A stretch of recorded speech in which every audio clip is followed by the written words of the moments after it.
Assalamualaikum warahmatullahi wabarakatuh. Alhamdulillah, puji syukur kehadirat Allah Subhanahu wa Ta'ala yang masih memberikan kita kesehatan, keberkahan, sehingga pada kesempatan ini kita semua masih dapat mengikuti pembelajaran matematika yang masih dilaksanakan secara online. Jadi harap saya kembali lagi tekankan kepada Ananda bahwa walaupun kita belajar secara online, tapi saya harap semangat Ananda semua tidak pernah putus, atau Ananda semua harus tetap semangat dalam mengikuti pembelajarannya. Jadi untuk pertemuan kali ini kita sudah masuk di minggu yang ketiga ya. Untuk pelajaran matematika ini sudah masuk minggu ketiga. Ini sudah masuk di materi kedua untuk perbandingan itu sendiri.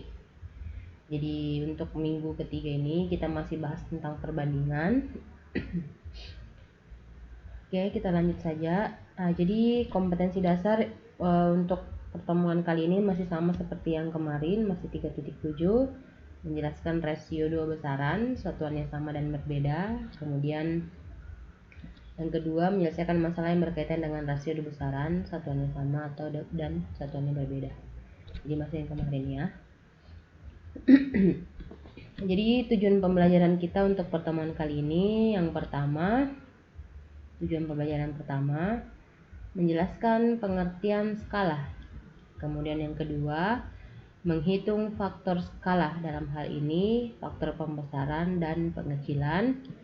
Kemudian menjelaskan hubungan perbandingan dan pecahan. Jadi ada 3 tujuan yang akan kita capai untuk pertemuan kita kali ini. Jadi langsung saja kita masuk di yang pertama, pengertian skala. Jadi Anda semua pasti pernah dengar skala, atau waktu SD juga pasti pernah belajar tentang skala. Nah, kita ulang saja kira-kira apa itu skala. Jadi skala biasanya ada di peta atau di globe atau di dena ya. Nah, jadi skala itu biasanya dia berhubungan dengan erat dengan peta ya. Nah, ini contohnya, ini gambar peta Australia. Nah, jadi pernahkah kamu melihat skala? Jika kamu membuka peta, pasti kamu akan menemukan skala. Jadi kalau Ananda buka-buka peta, itu pasti Ananda akan lihat di skalanya itu ada tertulis, di petanya itu ada tertulis misalnya skala 1 berbanding sekian-sekian. Nah, jadi kira-kira apa itu skala? Jadi skala adalah perbandingan jarak pada gambar dengan jarak aslinya ya. Jadi perbandingan antara jarak pada peta atau gambar atau dena dengan jarak asli atau jarak yang sebenarnya. Nah, jadi kita bandingkan antara jarak yang ada di gambar dan jarak yang aslinya. Nah, jadi biasanya ini dapat ditemui dalam gambar peta maupun dena, sehingga bisa mewakili keadaan sesungguhnya dari suatu dena. Jadi skala itu mewakili ukuran asli yang ada di peta. Nah, jadi untuk mencari skala atau menghitung skala dari suatu peta atau dena itu kita bisa cari dengan ukuran pada gambar dibagi dengan ukuran sebenarnya. Artinya ukurannya pada peta dibagi dengan ukuran sebenarnya. Nah, kemudian yang kedua, kalau kita mau cari ukuran sebenarnya, jadi mencari ukuran sebenarnya itu ukuran pada gambar dibagi dengan skala. Nah, jadi dari peta kita bisa tahu ukuran sesungguhnya karena ada skalanya ya. Kemudian yang ketiga, untuk mencari ukuran pada gambar itu ukuran sebenarnya dikali dengan skala. Jadi ini 3 rumus yang akan kita pakai untuk menghitung skala atau menghitung ukuran sebenarnya atau menghitung ukuran pada gambar. Oke, Kita perhatikan contohnya. Nah, jadi ini ada contoh pertama. Contohnya, jika sebuah dena menggunakan skala 1:1.500.000 dan jarak yang digunakan antara dua kota adalah 3 cm, berapakah jarak antar kedua kota yang sebenarnya? Jadi di sini ada sebuah dena, dia menggunakan skalanya 1:1.500.000. Kemudian ada dua kota. Nah, jaraknya dua kota itu digambar atau di dena itu jaraknya 3 cm. Nah, yang ditanyakan di sini adalah jarak yang sebenarnya. Jadi kita bisa hitung pakai rumus yang tadi ya. Nah, jadi kita pertama-tama cari dulu diketahuinya. Oke, diketahui denanya itu atau skala yang digunakan pada dena itu 1:1.500.000. Kemudian jarak pada peta itu 3 cm. Ditanyakan jarak sebenarnya. Nah, jadi ya kita lihat jawabannya. Nah, untuk menghitung jarak sebenarnya itu rumusnya yang tadi, jarak pada peta atau pada gambar dibagi dengan skala. Kita kasih masuk saja. Jarak pada petanya itu 3 cm. Kemudian dibagi dengan skala. Skalanya itu 1:1.500.000. Nah, kalau perbandingan itu pelajaran yang minggu lalu, kalau 1:1.500.000 itu artinya sama dengan 1/1.500.000. Ini artinya untuk ukuran 1 cm dia jarak sebenarnya itu adalah 1.500.000 cm. Kalau digambar 1 cm berarti ukuran sebenarnya adalah 1.500.000. Itu artinya skala ya. Jadi kalau dia 1:1 juta, artinya kalau digambar dia jaraknya 1 cm, maka jarak aslinya pasti 1 juta cm. Itu artinya skala. Kalau misalnya skalanya 1:500.000, berarti untuk 1 meter digambar jarak sebenarnya pasti 500.000 cm. Nah, kita lanjut yang tadi. Nah, 3/1:1.500.000. Nah, kita ubah jadi pecahan ini, jadi 3/1/1.500.000. Nah, kemudian kalau seperti ini sama saja dengan 3 dibagi dengan 1/1.500.000. Nah, ingat pembagian pecahan. Nah, ingat pembagian pecahan ya, pelajaran semester pertamanya. Kalau seperti ini berarti suku keduanya dibalik ya. Kalau pembagian pecahan suku keduanya dibalik dan tandanya berubah jadi kali, maka dia jadi 3/1 dikali ini dibalik 1.500.000. Nah, 1.500.000 ya. Nah, kemudian dibagi 1. Tinggal dikali 3 kali 1.500.000 per 1. Oke, jadi kita kan 1 dikali 1 tetap 1 ya. Nah, jadi apapun yang dibagi 1 hasilnya bilangan itu sendiri. Nah, jadi 3 dikali 1.500.000 itu adalah 4.500.000. Nah, ini masih cm karena ingat tadi ini adalah dalam bentuk cm. Nah, jadi kalau kita jadikan kilometer, nah, ingat cm tangga ini ya, tangga apa? Tangga cm, kilometer, dekameter, hektometer, meter, desimeter, dan centimeter. Nah, jadi kalau centimeter kita ubah kilometer akan naik sebanyak 5 kali. Nah, jadi artinya kalau dia naik 5 kali maka kita bagi dengan 100.000. Nah, jadi tinggal 45 km. Nah, jadi jarak sebenarnya kedua kota adalah 45 km. Ingat ini ya, tanda kilometer, hektometer, dekameter, meter, sentimeter, desimeter, sentimeter, milimeter. Ingat itu ya. Oke, kita lanjut. Contoh yang kedua ini masih skala. Jadi yang kedua, terdapat sebuah jarak yaitu kota C ke D. Ialah jarak sebenarnya 320 km. Jika Dengan jarak C ke D terhadap sebuah peta 8 cm, maka tentukan skala pada peta. Jadi artinya ada kota, jarak sebenarnya adalah 320 km. Kemudian di peta jaraknya itu adalah 8 cm. Kita mau tahu skala yang digunakan itu berapa. Nah, jadi ingat diketahui dulu jarak sebenarnya 320 km. Kita ubah menjadi cm karena skala itu menggunakan cm. Berarti kalau kita ubah ke cm maka dia naik 5 kali. Berarti nolnya bertambah 5. Nah, kan menjadi 320, maka kita tambah nolnya jadi 1 2 3 4 5. Dia menjadi 32 juta cm. Kemudian jarak pada peta itu 8 cm. Nah, ditanyakan skalanya. Nah, jadi kita lihat jawabannya. Nah, jadi untuk mencari skala itu ukuran pada gambar dibagi dengan ukuran sebenarnya.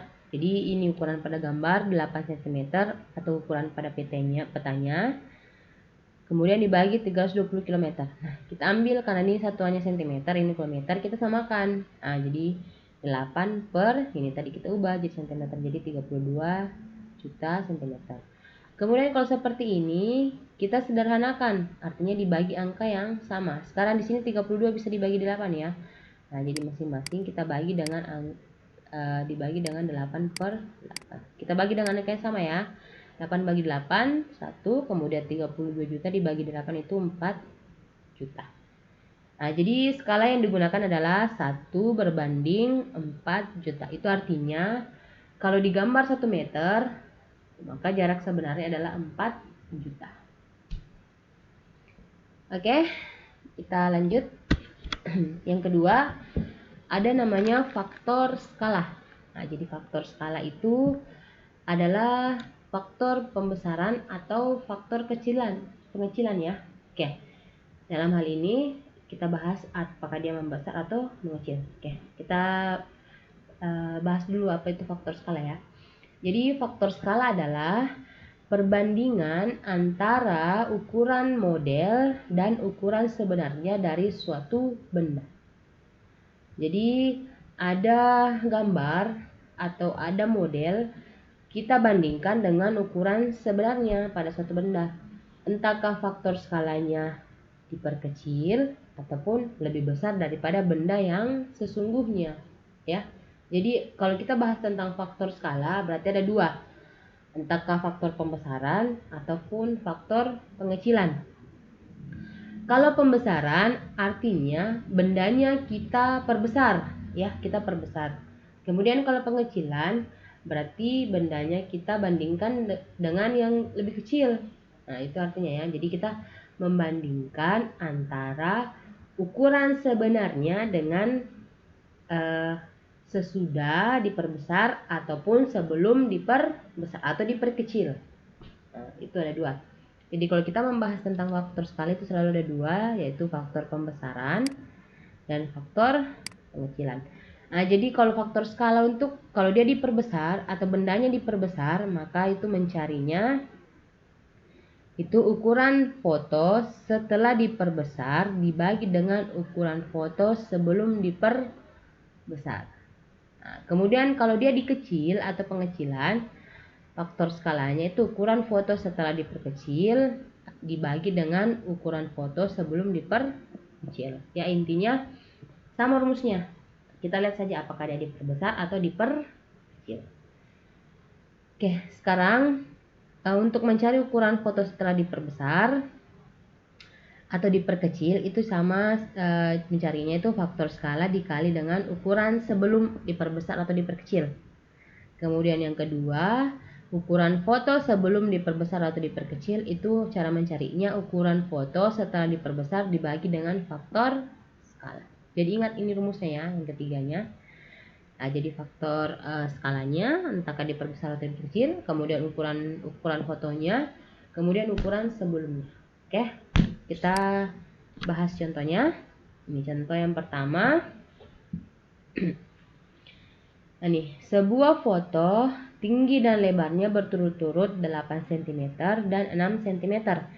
Jadi ada sebuah foto dia bentuknya seperti ini kira-kira ya, persegi 4. Kemudian dia di sini 8. Nah, di sini 6. Tingginya 8 dan lebarnya 6. Nah, foto ini diperbesar sedemikian sehingga lebarnya menjadi 15 cm ya. Jadi foto itu diperbesar ya, berarti artinya dia bertambah lebarnya. Oke, jadi artinya lebarnya diperbesar ya. Oke, kita fotonya diperbesar, artinya dia tambah lebar ya. Tambah lebar dan tambah tinggi pastinya. Kalau tingginya diperbesar berarti lebarnya juga. Jadi lebarnya menjadi 15, berarti ini menjadi 15 ya. Nah, sekarang yang dicari adalah tentukan faktor skalanya. Kemudian yang kedua, tinggi foto setelah diperbesar. Kemudian yang ketiga, perbandingan luas foto sebelum dan sesudah diperbesar. Nah, jadi kita belum tahu berapa pembesaran untuk tingginya. Nah, sekarang kita cari dulu berapa tingginya setelah diperbesar. Jadi untuk mencari itu kita cari dulu berapa kali faktor skalanya atau berapa kenaikannya ya. Nah, jadi kita cari dulu faktor skalanya karena kita nggak tahu berapa faktor skalanya. Nah, jadi kita cari faktor skalanya dulu yang pertama. Jadi ukuran sebelum diperbesar, ini kan diperbesar ya, dibagi dengan ukuran setelah diperbesar. Nah, kita lihat di sini yang diketahui kan di sini cuma lebarnya ya. Lebar sebelum dan lebar sesudah. Maka kita ambil sampel yang lebar. Nah, sekarang lebarnya sebelum diperbesar. Lebarnya sebelum diperbesar itu 6, kemudian setelah diperbesar itu adalah 15 ya. Oke. Nah, jadi ini terbalik ya, harusnya di sini setelah, rumusnya terbalik. Di sini salah ya. Di sini harusnya setelah, sesudah, ini sebelum ya, terbalik. Oke. Jadi rumus yang sebenarnya tadi kita kembali. Nah, ini setelah dibagi sebelum. Nah, di sini tadi ada kesalahan tulis. Nah, jadi ingat ya, setelah dibagi sebelum. Nah, jadi setelah diperbesar itu 15 cm. Nah, kemudian sebelum diperbesar itu 6 cm. Nah, jadi tinggal dibagi atau disederhanakan. Nah, ini dibagi dengan 3, ini dibagi 3. 15 bagi 3, 5. Kemudian 6 bagi 3, 2. Atau kita bisa bentuk dengan pecahan 2/2. Atau kita ambil dengan desimal. Artinya 5 bagi 2 itu artinya 2,5 atau 2,5.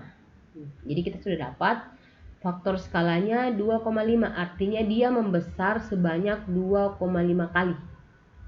Nah, sekarang kita cari yang kedua, tinggi foto setelah diperbesar. Nah, jadi tinggi foto setelah diperbesar, rumusnya faktor skala dikali tinggi foto sebelum. Faktor skalanya tadi 2,5, kemudian tinggi fotonya sebelum diperbesar itu 8. Berarti tinggal 2,5 kali 8 sama dengan 20. Berarti tingginya setelah diperbesar itu adalah 20 cm. Sekarang bagian C, perbandingan luas foto sebelum dan sesudah diperbesar. Kita perhatikan luas foto sebelum diperbesar berarti 8 dikali 6. Kemudian luas foto setelah diperbesar berarti 15 kali 20.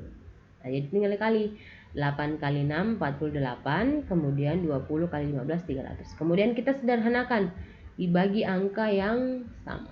Kira-kira dibagi berapa? Nah, bagi berapa kira-kira? Ayo, 48 dibagi. Oke, benar ya. 48 dibagi dengan 12 ya. Masing-masing dibagi 12 ya. Nah, jadi 48 bagi 12 4, kemudian 300 bagi 12 itu 20. Oke. Nah, jadi perbandingan luas foto sebelum diperbesar dan setelah diperbesar adalah 4:25. Nah, bisa dipahami ya untuk faktor skalanya. Jadi ingat kalau mencari faktor skala, ukuran setelah diperbesar dibagi ukuran sebelum diperbesar. Oke. Bisa dipahami? Kita lanjut. Nah, yang ketiga, hubungan perbandingan dan pecahan. Ya, kita mau lihat kira-kira apa hubungannya perbandingan dan pecahan. Oke. Jadi kalian telah mengetahui cara membandingkan besaran dengan menggunakan perbandingan rasio. Perbandingan rasio pada dasarnya adalah membandingkan suatu besaran dengan menggunakan tanda banding atau bagi jenis bilangan apa yang dihasilkan setelah dibandingkan. Ya, kalian benar. Hasilnya perbandingan itu merupakan bilangan pecahan. Jadi kalau kita membandingkan pasti hasilnya bilangan pecahan. Nah, coba perhatikan gambar di samping. Seorang anak mendapat 1/4 bagian. Ini berarti dibagi menjadi 4 bagian yang sama. Dan anak itu mendapat salah satu bagiannya. Jadi anak itu menerima 1/4 bagian dari keseluruhan. Hal ini seperti disebut perbandingan. Nah, coba perhatikan ya. Nah, ini ada satu bagian. Kemudian kita bagi 4. Nah, berarti ini artinya perbandingan ya. Nah, jadi itu adalah hasilnya perbandingan adalah bentuk pecahan. Oke, bisa dipahami? Oke. Nah, kita perhatikan contohnya ya, contoh kasusnya. Hubungan perbandingan dan pecahan ini. Jumlah kelereng Ardan dan Galang setelah dikumpulkan ada 50 kelereng. Jika perbandingan jumlah kelereng Ardan dan Galang adalah 3:7, berapakah kelereng masing-masing? Jadi kita mau tahu berapa kelerengnya Ardan, berapa kelerengnya Galang. Sedangkan yang diketahui di sini adalah hanya jumlah kelereng keduanya dan perbandingannya. Nah, jadi untuk mencari, pertama, untuk Ardan itu perbandingannya adalah 3, sedangkan Galang adalah 7. Otomatis di sini kalau dilihat dari perbandingannya, otomatis punyanya Galang lebih banyak daripada punyanya Ardan. Nah, jadi kita bisa cari dulu punyanya Ardan ya. Nah, punyanya Ardan kan 3 perbandingannya. Berarti 3, cara mencari 3/3 tambah 7. Ini perbandingan keduanya ya. Kemudian dikali 50. 50 ini adalah jumlah keseluruhannya. Nah, jadi hasilnya 3/10. Ini kan 3 tambah 7 tambah saja. Kemudian dikali 50. Berarti 3 dikali 50, 150/10 ya. 150 dibagi 10 adalah 15. Jadi kelerengnya Ardan ada 15. Sekarang kita sudah cari, sudah dapat kelerengnya Ardan, kita cari kelerengnya Galang. Karena di sini jumlah keseluruhannya 50, maka tinggal dikurang saja. 50 dikurang kelerengnya Ardan. Nah, jadi kelerengnya Galang ada 35. Nah, itu boleh cara cari kelerengnya Galang, boleh seperti itu. Boleh juga pakai seperti ini. Nah, boleh seperti ini juga ya. Kita cari kelereng Galang itu sama dengan cara yang seperti ini. Berarti kalau Galang itu 7/7 tambah 3, nah dikali 50, sama ya pasti hasilnya. Berarti 7/10 dikali 50. Nah, apakah sama hasilnya? 210. Nah, 210 dibagi 10. Oke, 7 dikali 50 350, sorry ya. 7 dikali 50 itu 750, kemudian dibagi 10, itu artinya 35. Sama ya. Nah, jadi boleh pakai cara seperti ini. Boleh kalau salah satunya sudah diketahui, maka yang lain bisa tinggal dikurang. Sama ya. Oke, bisa dipahami. Ingat kalau cari punyanya Ardan berarti perbandingannya punyanya Ardan dulu, kemudian dibagi dengan jumlah kedua perbandingan dikali jumlah kelerengnya. Oke, saya harap Anda bisa paham semua. Kemudian kita lanjut. Nah, tugasnya di rumah ada 3 nomor. Nah, ini semua ada di contoh. Jadi kalau kalian mengerjakan ini, perhatikan kembali contohnya. Ini semuanya sama, tinggal saya ganti angkanya. Jadi sama semua caranya contoh yang sudah kita bahas sebelumnya. Nah, jadi untuk selanjutnya saya harap Anda mengerjakan tugasnya. Tugasnya sama. Tugasnya ini saya lampirkan di kolom tugas di linknya. Silakan boleh ditulis di kolom langsung jawabannya, ataupun boleh difoto kemudian diupload jawabannya atau kirimkan melalui WhatsApp saya. Oke. Kalau Anda ada pertanyaan, silakan hubungi saya melalui email atau via media sosial, ataupun boleh di nomor WhatsApp saya. Jadi untuk kali ini pembelajaran kita berakhir hari ini. Semoga apa yang saya sampaikan dapat Ananda pahami dan apa yang saya sampaikan dapat Ananda pelajari dengan baik. Oke, lebih dan kurangnya mohon dimaafkan. Assalamualaikum warahmatullahi wabarakatuh.